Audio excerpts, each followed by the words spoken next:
Depuis l'étranger, l'Irlandais est vu comme une brute au grand cœur qui aime par-dessus tout la bagarre, le rugby et la bière. Un vrai bonhomme, quoi. Pourtant, il y a Irlandais et Irlandais. Jusqu'à récemment, le Nord, sous contrôle britannique, a été le théâtre d'un bain de sang entre les partisans de l'unité de l'île, les nationalistes catholiques, et ceux qui veulent rester fidèles à la couronne d'Angleterre, les loyalistes protestants. Aujourd'hui, dans Stories of Conflict, on vous explique en 5 minutes pourquoi le dossier irlandais demeure hautement explosif plus de 20 ans après la signature des accords de paix du Vendredi Saint.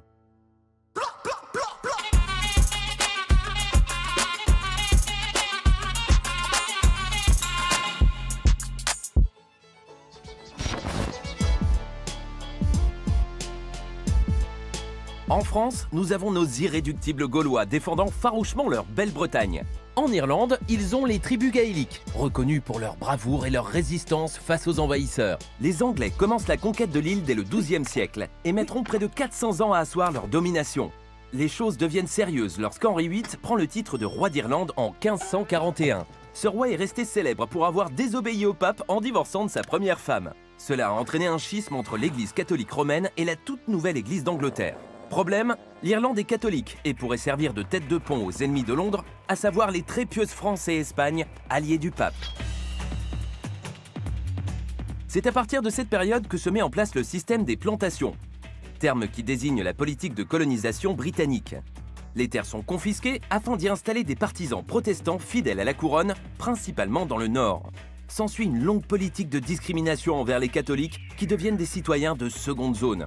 Une grande partie d'entre eux vivent dans une extrême pauvreté et plusieurs millions s'exileront aux États-Unis faute d'opportunités. La liberté, elle-même. Elle me fait l'effet d'une arme. La révolte ne cessera de grandir pour aboutir en 1921 aux accords de Londres après 2 ans de guerre contre l'oppresseur britannique.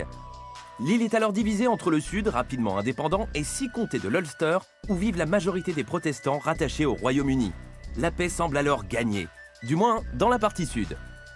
Les catholiques nord-irlandais s'organisent pacifiquement dans les années 60 pour obtenir la reconnaissance de leurs droits civiques et la fin de la ségrégation insidieuse dont ils sont victimes au quotidien. Une frange des protestants se regroupe alors dans des organisations paramilitaires comme la Force volontaire de l'Ulster, dont le but est de sabrer la mobilisation catholique. Ils sont galvanisés par les discours haineux du révérend Ian Paisley, véritable casseur de cathos, qui ira jusqu'à qualifier Jean-Paul II d'antéchrist. En réponse, l'IRA, armée républicaine irlandaise, reprend les armes et multiplie les attentats contre les protestants. Les communautés se barricadent dans leurs quartiers respectifs et les forces d'autodéfense prolifèrent. Le quartier du Bogside à Derry est l'épicentre de la résistance catholique.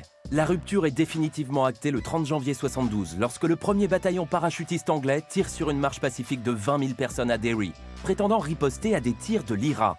C'est le Bloody Sunday, dont U2 fera une chanson emblématique.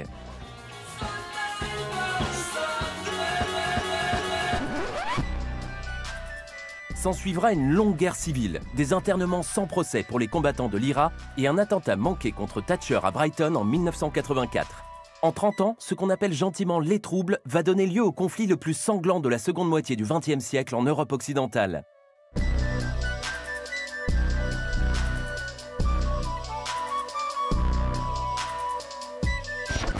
Les troubles prennent fin en 1998 avec l'accord du Vendredi Saint qui vient mettre un terme à 3 décennies meurtrières et plus de 3500 victimes.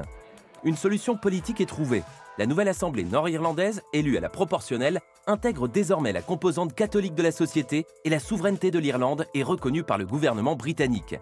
Depuis, la paix n'a pas été remise en cause, malgré des incidents récurrents.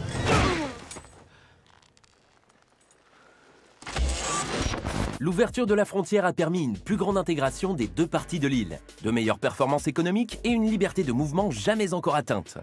Tout roulait jusqu'au référendum sur le Brexit le 26 juin 2016. Bien qu'ils aient voté à 55% pour rester dans l'Union européenne, les Nord-Irlandais doivent accepter le résultat au niveau du Royaume, c'est-à-dire la sortie. Pendant près de 3 ans, la question de la frontière a été l'un des points majeurs des négociations entre Londres et Bruxelles qui ne sont pas parvenus à un deal.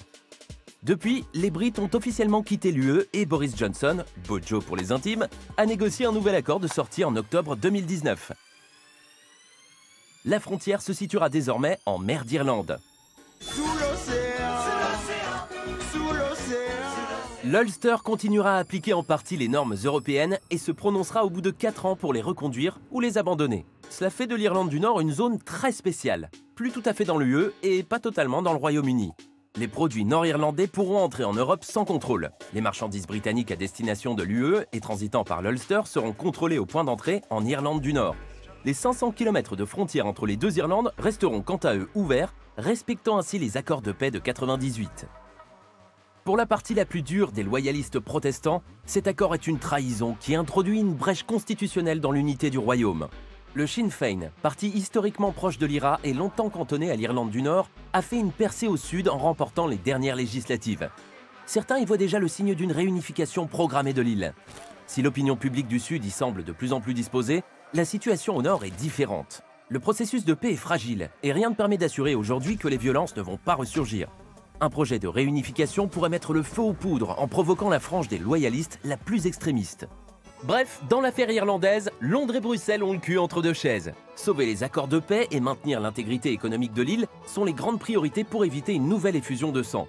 L'accord de Bojo veut faire de l'Irlande du Nord un véritable pont entre le Royaume-Uni et l'UE, une sorte de Hong Kong à l'européenne. Alors, quel scénario pour l'avenir? Happy end ou tragédie shakespearienne? That's the question.